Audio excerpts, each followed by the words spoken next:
And so I've got a haversack here. Everybody that was a frontiersman would have carried a little bit of gear with them out on the trail.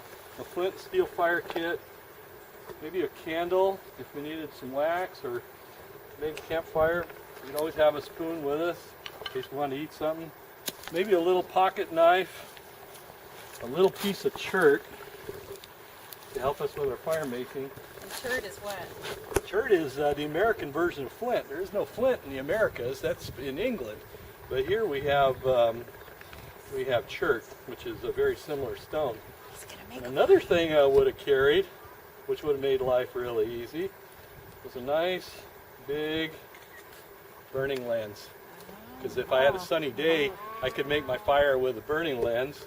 But we're going to try and do it with a flint and steel. So what we would do, we'd have this little kit, and I've got water here for safety. And we're going to make a nest. So we've got some fiber here, some natural fiber. We're going to tease it up. And you can kneel down here by me. Another thing I would have carried is maybe some stuff like maybe a bit of honeycomb that I can make a fire with. And for steel, I've just got a little broken piece of a file, but that'll work. That's all I need. But the real secret is down inside my kit is this stuff, which is called char cloth. And this is cloth that I have charred and I carry around with me. So what I'm going to have you do is see if you can, let me show you how this is done. Okay. You take this and you find a sharp edge. You see that spark? I saw the spark. Yeah. You're going to try and catch that spark. You're going to hold this on top of this stone, and then you're going to hit it on a sharp edge and try and catch that spark. That char on. Roll your sleeves up. Don't get yourself on fire. You're going to hit it down sharply, kind of at an angle like this. Oh, more straight on. Straight and fast. Straight and fast. I'm trying. I'm not very good. We would be eating hot food. We'd be having cold beans for dinner. Yeah, that's right. Way to go, Mom. It must be a technique. I don't think I can do it. Let's see if you can manage to do this. I don't know why I can't seem to create a spark. The glasses came off.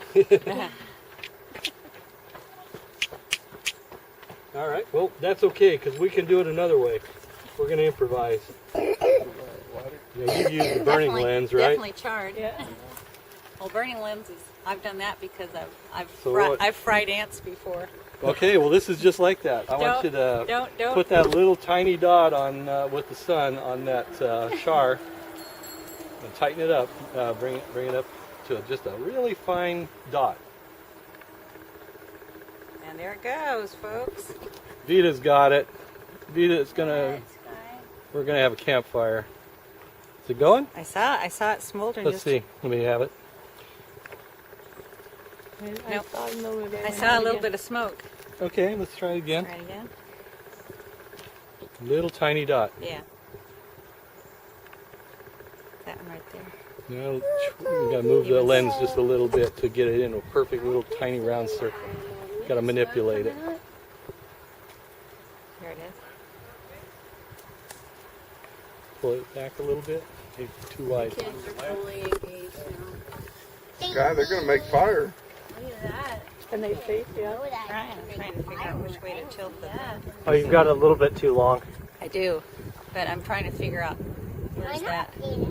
Either.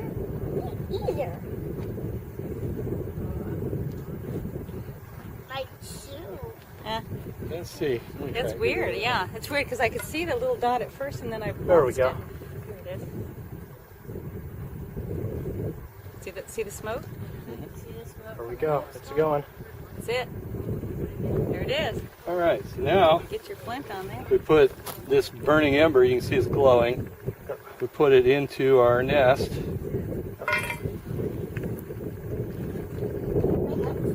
Look at that! Woo! We got fire. We made fire. We're cooking out here. Like a dragon. Oh my goodness! Look at that. Oh, that's Oh, wow. crazy. You got it. And now we That have our is fire. impressive.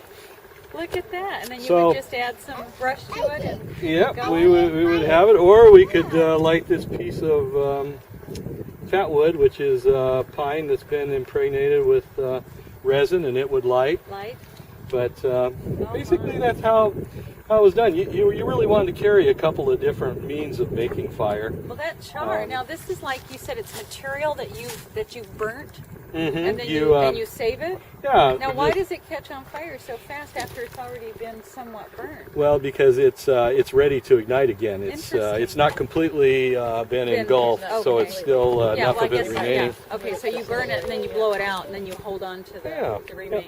Something else that That's we ready would to have burn seen very on the fast. frontier would have been probably this, the Bowie knife. And this was a very common tool for a lot of people. Of course, James Bowie, defender of the Alamo, and he made his name on this knife that he designed. Actually, his brother says he designed it. We're not sure who really did. But came about in 1826, and it was the frontier standard. Even here in California during the gold rush, a lot of them were imported from England. British cutlers in Sheffield would make them, and you couldn't always afford a revolver or a rifle, but almost everybody could afford a knife. And they had a saying at the time. They said that a Colt's revolver was dangerous, but a Bowie knife was sure death. And if a guy could get his hands on you, and most fights were like that, and they're even like that today. Most fights start with words, and then a shove and a chest bump, and then it's all in. And in those days when people were having conflicts that close and personal, when this came out, look out. You know, it was bad news. Back up. Oh, yeah.